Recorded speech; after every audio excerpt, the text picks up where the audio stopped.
Hello friends, आज एक बार फिर से स्वागत है आपका समर क्लासेस के ऑनलाइन यूट्यूब चैनल पर। तो आज हम शुरू कर रहे हैं ट्वेल्थ का एक ऐसा चैप्टर जिसे आप सॉल्यूशन के नाम से जानते हैं, लेकिन हम उस चैप्टर के एक पर्टिकुलर टॉपिक पे बात करेंगे जिसका नाम है कॉलिगेटिव प्रॉपर्टीज। ओके गाइस, तो कॉलिगेटिव प्रॉपर्टीज पढ़ने से पहले हम थोड़ा सा बेसिक पढ़ लेते हैं कि क्या है। सबसे पहले आता है फेस क्या चीज है? फेस पहले डेफिनेशन पढ़ते हैं। It is physically distinct form of matter. अब आप बोलेंगे distinct form of matter, solid, liquid, gas, ये भी डिफरेंट फेसेस है। हाँ जी है, लेकिन सॉलिड में भी डिफरेंट फेसेस हो सकते हैं, वो हम एग्जांपल के थ्रू देखेंगे। तो फेस की एक डेफिनेशन आप ऐसे भी बोल सकते हैं, फेस वो स्टेट है जब पूरी सब्सटेंस की फिजिकल और केमिकल प्रॉपर्टी एक जैसी हो, मींस इक्विवेलेंट हो पूरे मैटर की। ओके गाइस, तो अब हम एग्जांपल देखते हैं। यहाँ पे हम नंबर ऑफ फेसेस काउंट करेंगे इन रिएक्शंस के, जो मैंने यहाँ नोट डाउन की है। तो चलिए चलते हैं पहली रिएक्शन की तरफ। यहाँ है फॉस्फोरस B4 व्हाइट से रेड में कन्वर्ट हो रहा है। दोनों की दोनों सॉलिड स्टेट होती है। तो आप यहाँ देखिए कितने फेस होने चाहिए, होने में दोनों सॉलिड है। तो यहाँ पे अगर स्टेट की बात करें तो स्टेट तो एक ही है, लेकिन अगर हम फेस की बात करें तो फेस कितने होंगे? B4 व्हाइट एक अलग केमिकल प्रॉपर्टी को रिप्रेजेंट कर रहा होगा, इसकी अपनी केमिकल प्रॉपर्टीज होंगी, जबकि B4 रेड की अपनी खुद की केमिकल प्रॉपर्टीज होंगी जो कि B4 व्हाइट से अलग होगी। तो यहाँ पे अगर हम नंबर ऑफ फेसेस काउंट करें तो ये हमें मिलेंगे 2।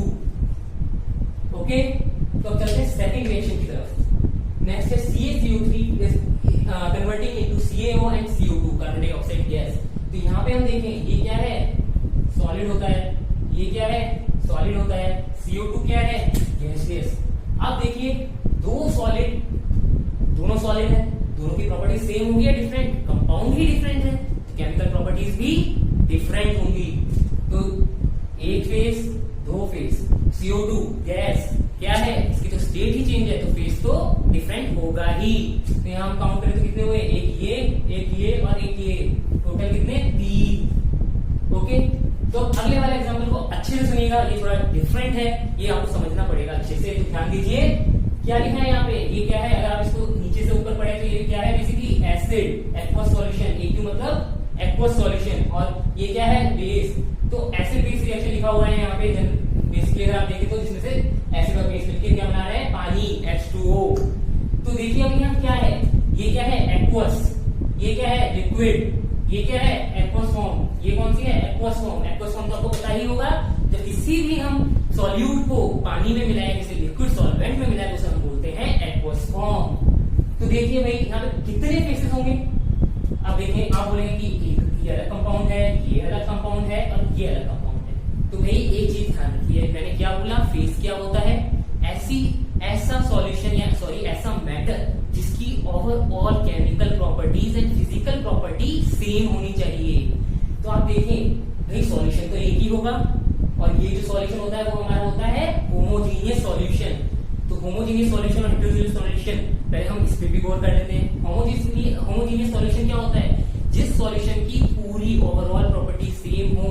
मींस अगर आप कंसीडर करें कि आप पानी में नमक मिला के मान लीजिए, तो क्या कभी ऐसा होगा कि आपने ऊपर वाला पानी पिया तो उसको आपको उसमें कम नमक मिला और नीचे वाले में ज्यादा मिला, मतलब वो आपको खारा लगा? ऐसा होता है? अगर आप नहीं मिलाएंगे ढंग से तो अलग बात है, लेकिन अगर वो प्रॉपर्ली मिक्स्ड है तो ऐसा बिल्कुल नहीं होगा। जो टेस्ट आपको शुरू का पानी पीने में आएगा, वही नमक का पानी जब आप नीचे का लास्ट पिएंगे तो वही टेस्ट आएगा। तो मींस क्या हुआ? कंसंट्रेशन इसकी बिल्कुल सेम होगी ओवरऑल सॉल्यूशन में। तो भाई केमिकल और फिजिकल प्रॉपर्टी भी पूरी सॉल्यूशन की क्या हुई? सेम। किस केस में? जब हमारा सॉल्यूशन होमोजीनियस है। लेकिन अगर वही बात हम हेटेरोजीनियस सॉल्यूशन की करें तो भाई हेटेरोजीनियस सॉल्यूशन की बिल्कुल इससे अपोजिट होती है। वो खुद बोलता है कि जरूरी नहीं है कि जो एक पार्ट पे हमारा कंसंट्रेशन है वो दूसरे पार्ट पे सेम हो। तो इसका एग्जांपल क्या ले सकते हैं हम? पानी में आप कभी मिट्टी मिला के देखिए तो वो क्या होगा? Heterogeneous solution. तो यहाँ पे कंसंट्रेशन मिट्टी की पानी में अलग अलग हो सकती है, तो इसलिए उसकी केमिकल और फिजिकल प्रॉपर्टी हर पॉइंट पे सेम हो ये बिल्कुल भी जरूरी नहीं है। तो भाई अब ये क्या है? Aqueous solution. मैंने आपको बता दिया कि एक्वस सॉल्यूशन जो ये है हमारा होमोजीनियस है। तो इसमें कितने फेस होंगे? 4? जी नहीं, बिल्कुल नहीं, केवल 1 फेस। क्यों भाई? क्योंकि होमोजीनियस सॉल्यूशन की overall physical and chemical properties same होती है। तो गाइस ये बात याद रखिएगा कि जब भी फेस की बात करें उसको स्टेट से बिल्कुल भी रिलेट नहीं करना है। दूसरी बात, हम इसमें क्या लेते हैं? फिजिकल और केमिकल प्रॉपर्टीज। अब यहाँ पे हमने देखा कि ये पूरा का पूरा एक्वस सॉल्यूशन है जो कि हमने बोला इक्विलिब्रियम में है। इस तरह का मतलब क्या होता है, इक्विलिब्रियम। तो ये हमारे इक्विलिब्रियम में है। तो इक्विलिब्रियम में है तो सारी कंसंट्रेशन, हर केमिकल प्रॉपर्टी, हर फिजिकल प्रॉपर्टी पूरी के पूरे सॉल्यूशन की सेम होगी। मतलब ये पूरा का पूरा एक्वस सॉल्यूशन ओवरऑल एक फेस है। ओके गाइस, चलिए अब हम आगे चलते हैं। नेक्स्ट आप देख सकते हैं मेरे क्या लिखा है, नेक्स्ट टॉपिक है हमारा वेपर प्रेशर। तो भाई वेपर प्रेशर क्या होता है? वेपर मतलब तो पता ही होगा, पानी से भाप उठता हुआ देखा ही होगा सबने, उसी को हम वेपर बोलते हैं। अब भाई वेपर प्रेशर को डिफाइन करना है तो हम उसकी डेफिनेशन एक बार पढ़ लेते हैं। क्या लिखा है यहाँ पे, the partial pressure of vapour which are in equilibrium with given solid और liquid is said to be vapour pressure of that substance at that temperature. कुछ समझ में आया? नहीं आया होगा तो भैया मैं समझाता हूँ, मैं इसलिए हूँ। तो यहाँ पे तो ये देखिए यहाँ पे क्या लिखा है, पार्शियल प्रेशर। भाई पार्शियल क्यों ले रहे हैं? अब आप ये मानिए, अब आपने खुले में बर्तन रखा है तो बर्तन में क्या केवल आप पानी उबाल तो क्या केवल पानी का ही प्रेशर होगा? नहीं जी, यहाँ पे आसपास ऑक्सीजन का भी प्रेशर होगा, ऑक्सीजन होती है, कार्बन डाइऑक्साइड होती है, तो सबका प्रेशर होगा। तो हम यहाँ पे केवल बात कर रहे हैं उस पार्शियल प्रेशर की, ये सब्सटेंस के लिए हम वेपर प्रेशर निकाल रहे हैं। तो इससे आपको एक चीज क्या पता लगी कि जो वेपर प्रेशर है वो किसी सब्सटेंस के रिलेटिव डिफाइन होता है, जो कि हमने लास्ट में लिखा है ऑफ दैट सब्सटेंस। ठीक है, ऑफ दैट सब्सटेंस। तो ये चीज याद रखिए, रिलेटिवली डिफाइन होगा वेपर प्रेशर। तो भाई अब अच्छे से समझते हैं, पार्शियल प्रेशर आपको समझ आ गया पार्शियल प्रेशर क्यों लिखा हुआ है। तो partial pressure of vapour, vapour जिस सब्सटेंस की हम बात कर रहे हैं उसके वेपर्स, तो which are in equilibrium with given solid and liquid. अब से क्या पता लगा, एक कंडीशन और इंपॉर्टेंट पता लगी हमें, इक्विलिब्रियम, कि भाई वेपर प्रेशर निकालना है तो इक्विलिब्रियम ऑब्टेन होना जरूरी है। तो भाई इक्विलिब्रियम में होगा तभी हम उसका वेपर प्रेशर बता सकते हैं। तो इक्विलिब्रियम विद गिवन सॉलिड और लिक्विड। अब इक्विलिब्रियम के लिए हमें डिफरेंट कंपाउंड चाहिए, डिफरेंट स्टेट चाहिए। तो भाई वेपर एक स्टेट होगी तो वेपर बन किससे रहा होगा? हो सकता है सॉलिड से बन रहा हो डायरेक्टली, या फिर लिक्विड से बन रहा हो। तो ये वेपर जो होगा वो हमारे साथ इक्विलिब्रियम में होगा अपने सॉलिड या लिक्विड फॉर्म से। तो ठीक है भाई, ये भी समझ आ गया। तो अब हम एक बार ढंग से पूरी हमारे डेफिनेशन को समझते हैं। तो क्या बोल रही है कि पार्शियल प्रेशर क्या है, सॉरी वेपर प्रेशर क्या है? पार्शियल प्रेशर केवल उस वेपर का जो कि हमारा इक्विलिब्रियम में है अपने सॉलिड या लिक्विड फॉर्म के। तो ये वेपर प्रेशर आपका रिलेटिवली डिफाइन हुआ एक पर्टिकुलर सब्सटेंस के लिए, बिल्कुल ध्यान रखिएगा। और यहाँ पे एक चीज लास्ट पॉइंट में पढ़ा भूल गया, वो लिखा है एट दैट टेम्परेचर। तो इस पॉइंट से क्या समझ आता है भाई? इस पॉइंट से ये समझ आता है कि हमारा वेपर प्रेशर जो है वो डिपेंडेंट है टेम्परेचर पे। तो फिर देखिए भाई, अब टेम्परेचर पे डिपेंडेंसी, तो टेम्परेचर चेंज करेंगे तो वेपर प्रेशर में भी क्या होना चाहिए? चेंज होना चाहिए। तो अब ये डेफिनेशन आपको मेरे को लगता है समझ में आ गई होगी, बट एक बार मैं और भी बता देता हूँ कि वेपर प्रेशर क्या है। उस सब्सटेंस का प्रेशर एक गिवन टेम्परेचर जो कि इक्विलिब्रियम में हो अपनी सॉलिड या लिक्विड स्टेट के साथ। ओके, तो फिर एक एग्जांपल के साथ समझ लेते हैं। मान लीजिए हमारे पास पानी का ही कंसीडर करते हैं एक केस।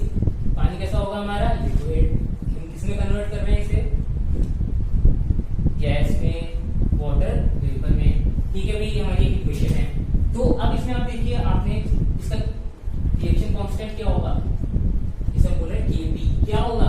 वेपर प्रेशर, क्योंकि इक्विलिब्रियम होगा, ये तो लिक्विड है, इसका क्या होगा? Vapour pressure of H2O। ये सॉल्यूशन है ही नहीं तो कंसंट्रेशन आई नहीं इसकी। यहाँ पे क्या होगा? Vapour pressure. यहाँ पे केमिकल इक्विलिब्रियम कांस्टेंट क्या होगा? वेपर प्रेशर ऑफ H2O, जिसे हम Kp बोल रहे हैं यहाँ पे। तो इससे हमें वेपर प्रेशर मिल जाएगा। ठीक है, चलिए अब हम इसके ये किस वेपर प्रेशर किस पे डिपेंड करता है और किस पे नहीं करता है ये भी देख लेते हैं। तो आपने डेफिनेशन नोट डाउन कर ली हो, आपके बोर्ड पॉइंट ऑफ व्यू से ये इंपॉर्टेंट हो सकती है।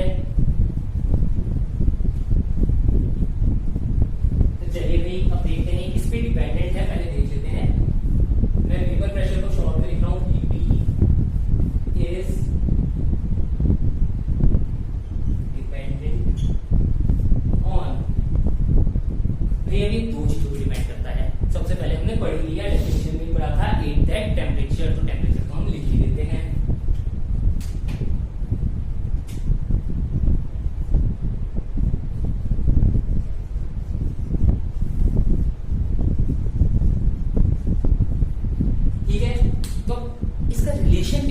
ये भी जाना जरूरी है, क्योंकि डिपेंड कर रहा है तो क्या होगा, ये बढ़ेगा तो दूसरे पे क्या असर होगा ये भी देखना पड़ेगा। अब आप नॉर्मली सोचिए, आप टेम्परेचर बढ़ा रहे हैं, गर्मी बढ़ रही है, तो पानी क्या होता है, उबलना शुरू होता है। तो भाई क्या हुआ, वेपर बनना ज्यादा शुरू हुए, तो इससे क्या मतलब हुआ कि टेम्परेचर अगर हम इंक्रीज करेंगे तो वेपर प्रेशर पे क्या होगा, इंक्रीज होगा। ओके, तो उसको क्या बोल सकते हैं हम, टेम्परेचर बढ़ रहा है, वेपर प्रेशर बढ़ रहा है, टेम्परेचर घटेगा तो वेपर प्रेशर भी घटेगा। तो इसे क्या बोलेंगे, वेपर प्रेशर जो है हमारा टेम्परेचर से डायरेक्टली प्रोपोर्शनल है। ओके, चलो चलते हैं सेकंड होता है हमारा नेचर ऑफ सब्सटेंस।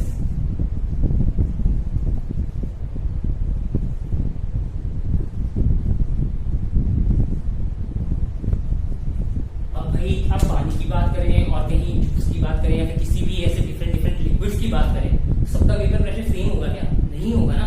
हर की केमिकल प्रॉपर्टीज अलग है, हमने पढ़ा फेस केमिकल प्रॉपर्टीज को जो बताता है, तो हर का फेस चेंज है, हर की केमिकल प्रॉपर्टी चेंज है, तो हमारा वेपर प्रेशर जो है वो चेंज होगा नेचर ऑफ सब्सटेंस पे। मींस जब जब केमिकल प्रॉपर्टीज चेंज होगी तो हमारा वेपर प्रेशर भी चेंज होगा। ठीक है भाई, ये तो हमने पढ़ी है किस पे डिपेंडेंट है। अब कई चीजों के लिए इंडिपेंडेंट भी होता है, वो भी देख लेते हैं। तो मैं यहाँ पे लिख ही देता हूँ।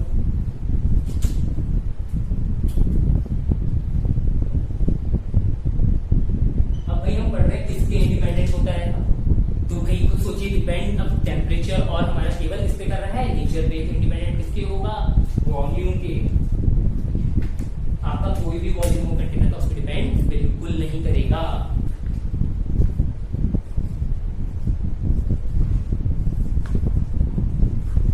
वॉल्यूम ऑफ कंटेनर,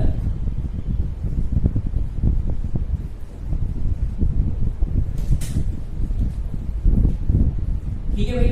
अब वॉल्यूम ऑफ कंटेनर पे डिपेंड नहीं कर रहा है, सॉरी डिपेंड नहीं कर रहा है। तो अब आप 1 लीटर का वेसल लें या फिर 2 लीटर का वेसल लें, तो इसमें और इसमें चलिए क्लोज मान लेते हैं, तो लड़का तो मतलब क्या निकला, पूरे एनवायरमेंट ही उसका वॉल्यूम हो गया।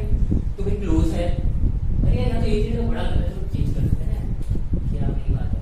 ठीक है भाई, 2 लीटर का बड़ा हो गया, तो 1 लीटर का जो आपका कंटेनर है उसमें भी अगर कोई किसी आप पानी का या किसी का भी वेपर प्रेशर गिन रहे हैं तो वो सेम होगा। जो यहाँ पे वेपर प्रेशर होगा, जो यहाँ पे वेपर प्रेशर होगा, वो बिल्कुल सेम होगा।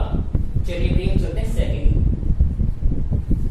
सेकंड होता है भाई, अब मान लीजिए कि इक्विलिब्रियम में है, हमने बोला तो उसकी दूसरी फॉर्म भी वहां एग्जिस्ट करती होगी। तो मान लीजिए हम मान के चल रहे हैं यहाँ पे कि दूसरी फॉर्म लिक्विड है, मान रहे उसमें सॉलिड भी हो, तो किस पे डिपेंड नहीं करेगा, अमाउंट ऑफ लिक्विड। जिसके साथ इक्विलिब्रियम है तो हो सकता है सॉलिड भी हो। तो ठीक है भाई, अमाउंट ऑफ लिक्विड पे ये डिपेंड नहीं करता है। तो भाई अब इसको भी देख लेते हैं। मान लो दोनों के दोनों अब हम वॉल्यूम सेव कर देते हैं, ये भी 2 लीटर का वेसल है और ये भी 2 लीटर का वेसल है। इसमें हमने 1 लीटर पानी कर दिया, इसमें हमने 1.5 लीटर पानी कर दिया भाई। तो क्या वेपर प्रेशर में कोई चेंज आएगा, जी नहीं, बिल्कुल भी नहीं। वेपर प्रेशर से भी इंडिपेंडेंट है, इसका वॉल्यूम में भी कुछ फर्क नहीं पड़ेगा। तो हम चलते हैं तीसरी की तरफ। थर्ड क्या बोलता है कि हमारा वेसल ओपन है या क्लोज है। तो वेदर कंटेनर या वेसल जो भी आप ले रहे हैं, वेदर कंटेनर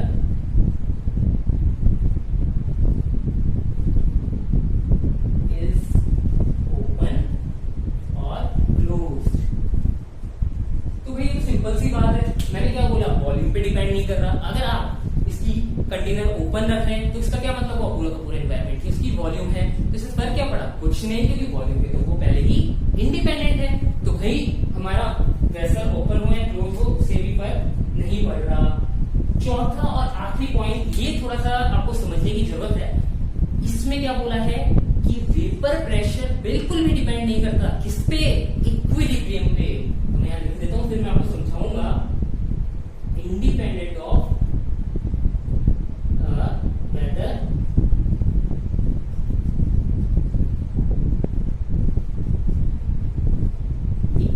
इक्विलिब्रियम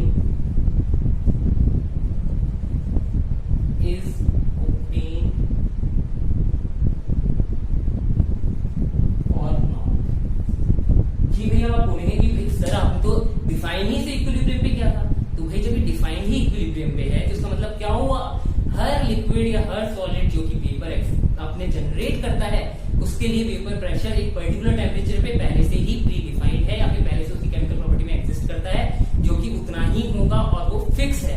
तो अब इक्विलिब्रियम अटेन हो या ना हो इससे कुछ फर्क नहीं पड़ेगा, आपका वेपर प्रेशर वही रहेगा जो है। तो आपका इक्विलिब्रियम अटेन है या नहीं है, वेपर प्रेशर चेंज नहीं होने वाला। चेंज क्या होगा, पार्शियल प्रेशर। अब देखिए यहाँ पे दो टर्म थोड़ी कंफ्यूजिंग सी लगेगी आपको कि पार्शियल प्रेशर और वेपर प्रेशर, और मैं बात कर रहा हूँ इक्विलिब्रियम। अब ये इक्विलिब्रियम और पार्शियल प्रेशर दोनों के दोनों आपने देखा कि वेपर प्रेशर की डेफिनेशन में है, तो भाई कंफ्यूज होने की बिल्कुल जरूरत नहीं है। मैंने आपको क्या बोला कि पार्शियल प्रेशर क्या होता है। पार्शियल प्रेशर क्या होता है कि अगर हम पूरा का पूरा प्रेशर कंसीडर ना करें, एक पर्टिकुलर चीज का या पर्टिकुलर वेपर का, एक पर्टिकुलर टाइप के वेपर का अगर हम कंसीडर कर रहे हैं तो उसे बोल रहे हैं हम पार्शियल प्रेशर। अब ये थोड़ा बोला मैंने कि पार्शियल प्रेशर हमेशा के हमेशा वेपर प्रेशर के इक्वल होगा किसी भी सब्सटेंस का, नहीं बोला ना। अगर आप डेफिनेशन पीछे जाके डेफिनेशन देखें या आपने अपनी कॉपी में नोट डाउन की है डेफिनेशन, तो आपको पता लग जाएगा कि मैंने लिखा है वेपर प्रेशर इक्वल होता है उस पार्शियल प्रेशर के जो कि कब होता है, जब इक्विलिब्रियम अटेन्ड है। मतलब अगर इक्विलिब्रियम अटेन्ड है उस पे जो वेपर प्रेशर है उसे हम वेपर प्रेशर बोलते हैं। ठीक है, तो आई होप आपको थोड़ा समझ आया हो। ये नहीं समझ आया तो कोई बात नहीं, एक बार दोबारा सुन लीजिए। वेपर प्रेशर, पार्शियल प्रेशर, सबसे पहले ये दोनों अलग अलग चीजें हैं, इनको सेम ना समझिए। चलिए इसके लिए मैं आपको एक पॉइंट भी लिखा देता हूँ, आपके लिए इजी होगा।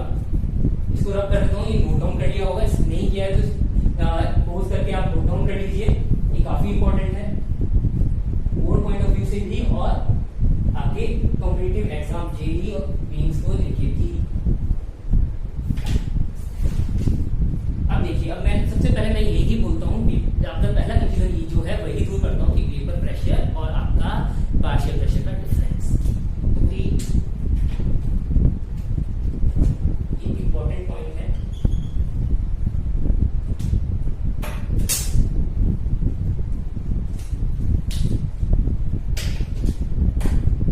तो क्या होता है कि वेपर प्रेशर, जिसको मैं शॉर्ट में वीपी लिख रहा हूँ, वेपर प्रेशर क्या है, vapour pressure is the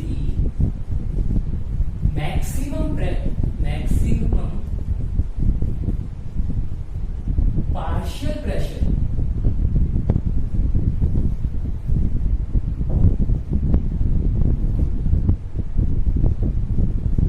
is the maximum partial pressure provided on a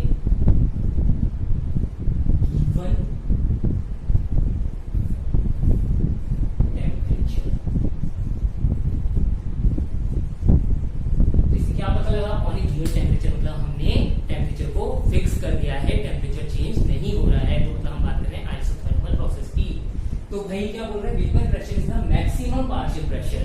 तो मैक्सिमम पार्शियल प्रेशर मतलब कभी भी आपके वेपर, जिसकी भी बात कर रहे हैं, मान लीजिए H2O की बात, H2O वेपर की बात कर रहे हैं, तो H2O वेपर का प्रोवाइडेड आपका टेम्परेचर फिक्स है, तो जो भी उस टेम्परेचर पे मैक्सिमम पार्शियल प्रेशर होगा उसे हम बोलते हैं वेपर प्रेशर। तो आपको क्या समझ आया कि अगर पार्शियल प्रेशर आपका कम हो सकता है वेपर प्रेशर से, प्रोवाइडेड टेम्परेचर कांस्टेंट है, लेकिन ज्यादा कभी नहीं हो सकता, बराबर या कम हो सकता है। और कम कब होगा, सोचो, इक्विलिब्रियम पे तो क्या होता है, वेपर प्रेशर ऑब्टेन होता है, तो इक्विलिब्रियम के पहले क्या होगा, कम होगा। ठीक है, तो हम बात करते हैं सेकंड इंपॉर्टेंट पॉइंट की। ये था हमारा पहला, अब हम बात करते हैं सेकंड इंपॉर्टेंट पॉइंट की। यहाँ पे आपको चीजें और क्लियर हो जाएगी।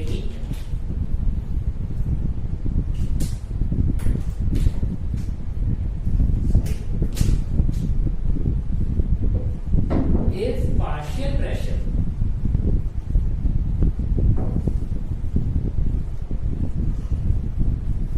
is decreased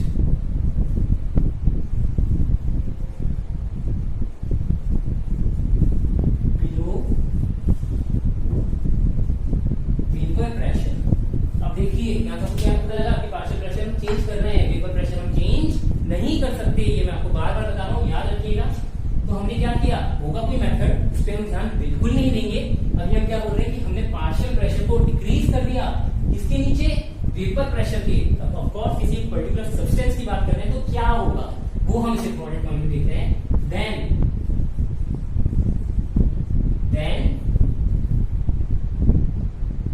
if present, then liquid if present। तो भाई अब हमने बोला है कि ये तो आपको पता है कि हर केमिकल रिएक्शन इक्विलिब्रियम की तरफ जाना चाहती है, कोई भी स्टेबल नहीं होती जब तक इक्विलिब्रियम नहीं आता। तो भाई अब हम क्या बोल रहे हैं, इक्विलिब्रियम किसके साथ होता है, वेपर प्रेशर। मैंने बताया कि लिक्विड इज सॉलिड, तो हम अभी हम लिक्विड कंसीडर करके चल रहे हैं, हो सकता है सॉलिड भी हो।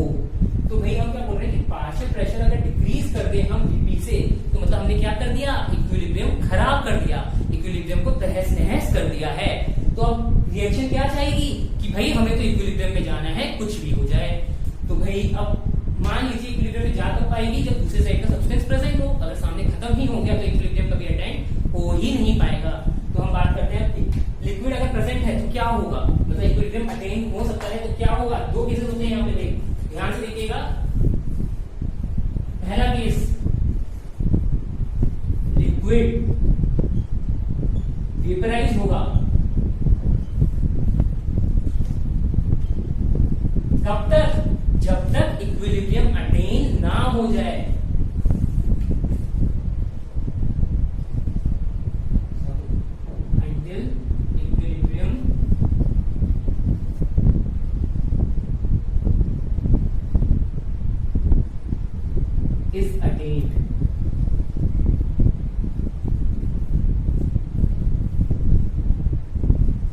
ठीक है, तो पहला पॉइंट समझ आया कि लिक्विड कब तक वेपराइज होगा, जब तक इक्विलिब्रियम अटेन हो जाए। तो भाई यहीं से आपको समझ आ गया होगा कि दूसरा पॉइंट क्या होना चाहिए। मान लीजिए पानी या फिर सॉरी लिक्विड ही खत्म हो गया और इक्विलिब्रियम अटेन नहीं हुआ, तो क्या होगा।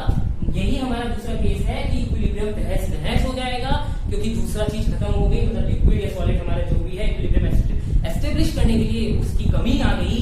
तो क्या होगा, ऑल लिक्विड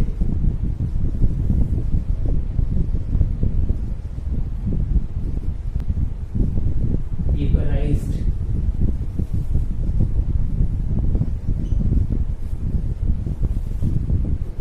and इक्विलिब्रियम क्या हुआ हमारे इस केस में, अटेन नहीं हुआ।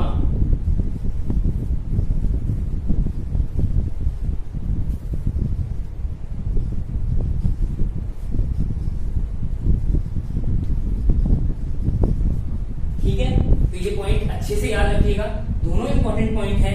इसपे बहुत अच्छे अच्छे क्वेश्चंस बनते हैं, हम क्वेश्चंस भी करेंगे। एक बार दोबारा दोनों पॉइंट्स को देख लेते हैं। सबसे पहले पार्शियल प्रेशर और वेपर प्रेशर कतई सेम नहीं होते, ये अपने माइंड में बिठा लो, अच्छे से याद कर लो। जो करना है रट्टा मारना है रट्टा मार लो, लेकिन दोनों अलग होता है। मैं आपको इसमें डिफरेंस समझा चुका हूँ।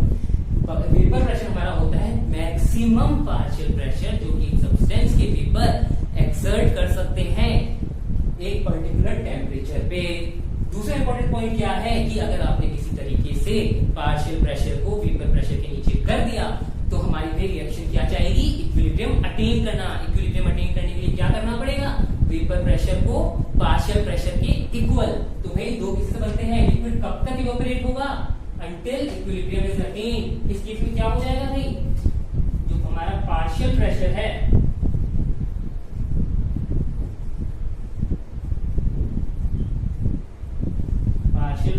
वो किसके इक्वल हो जाएगा, वेपर प्रेशर के। ठीक है, क्योंकि इक्विलिब्रियम की कंडीशन ही क्या है हमारी, partial pressure equal to vapour pressure. और सेकंड पॉइंट क्या बोला कि भाई हमारे पास लिक्विड कम पड़ गया तो क्या हुआ, जितना लिक्विड था सारा ही उड़ गया, कुछ बचा ही नहीं, सब क्या बन गया, भाप। तो भाई और इक्विलिब्रियम क्या हुआ, तहस नहस, नहीं अटेन हुआ। तो भाई आज के लिए इतना ही। अगले वीडियो में हम इसके क्वेश्चंस देखेंगे। अगर वीडियो अच्छा लगा हो तो प्लीज लाइक कीजिए, सब्सक्राइब कीजिए और अपने दोस्तों के साथ शेयर कीजिए। Thank you.